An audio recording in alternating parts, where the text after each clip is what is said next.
बहू बनी ईमानदार नेता। एक दिन भावना के घर एक विधायक वोट मांगने आया। भावना ने सोचा, लोगों की मदद करना है तो नेता बनना सबसे अच्छा है।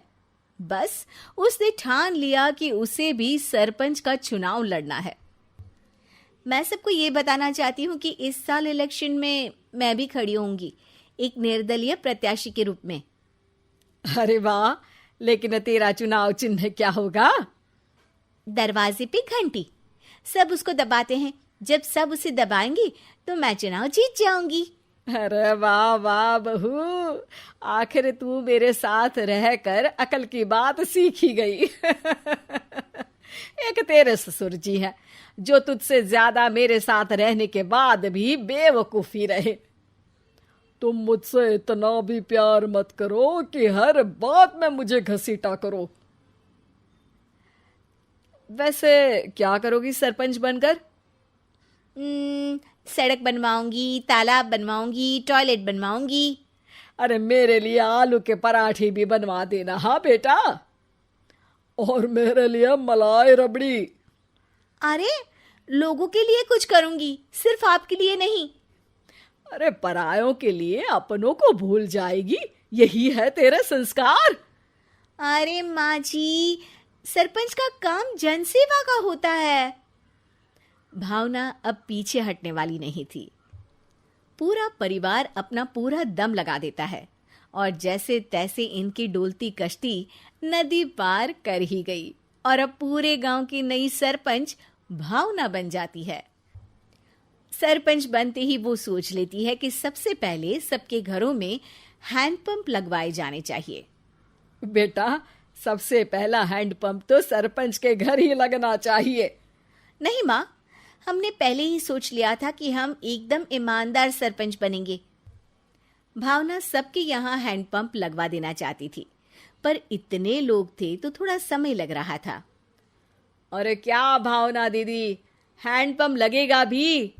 इतने में तो मैं सनी देओल के जैसे पाकिस्तान जाके हैंडपंप उखाड़ लाता और लगा देता। अरे छोड़ो, ये तो खुद के घर में हैंडपंप नहीं लगा पाए, हमारे घर में क्या लगवाएंगे ये।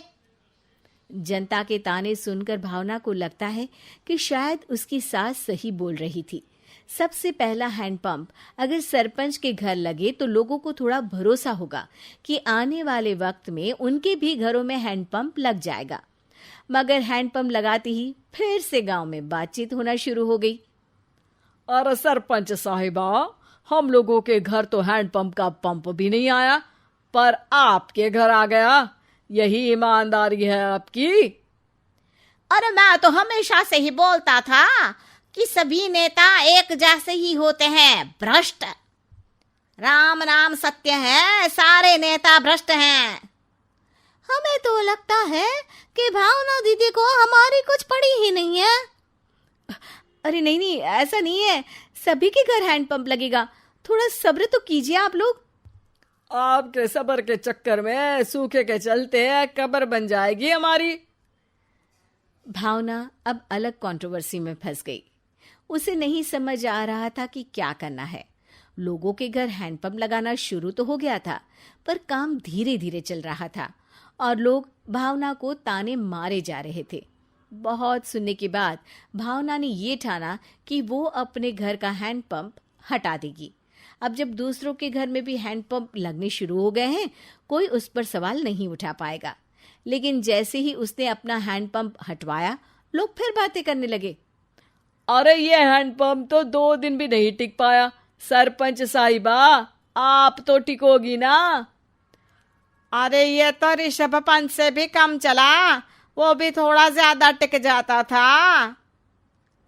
भाइयों, बारी बारी करके ये एक ही हैंडपंप सबके घर तो नहीं लगवा रही? अरे नहीं नहीं, मैं तो चाहती हूँ कि सब बराबर हो, सबके घर में हैंडपंप लग जाए तो मैं भी लगवाऊं। तो आपने दूसरों के घर में हैंडपंप लगाने की जगह खुद के घर से हैंडपंप निकाल दिया बराबरी करने के लिए। अरे भावना दी, रहने भी दीजिए, आपसे नहीं हो पाएगा। अब हम करें तो क्या करें और बोले तो क्या बोले। अरे वाह भाभी जी वाह, नेता आप हो और पूछ हमसे रही हो।